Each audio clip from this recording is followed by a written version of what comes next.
sad zanimljiv jedan citat sam izvukao.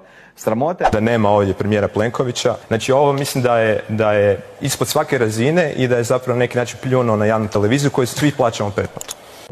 To je Tomislav Tomašević. Tomašević rekao 2021. Plenković mu na to odgovorio da mu se ne dolazi na sučeljavanja gdje će on biti glavna meta. I sad doslovno isto, znači ja sam ne uvjerovao, to je doslovno se isto događa.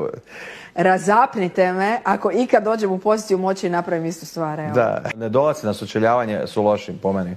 Loše je što se aktualni gradonačelnik ne želi sučeljavati. Vjerujem da ćemo se, sva istraživanja pokazuju, sučeljavati u drugom krugu, a onda kada se nađe pored osobe koja nije vezana u stare strukture, onda će morati malo drugačije razgovarati i o svojim rezultatima, o svom programu.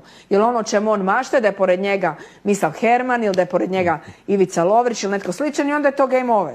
Onda on samo kaže vi ste bili s Bandićem ili vi ste HDZ i završena priča.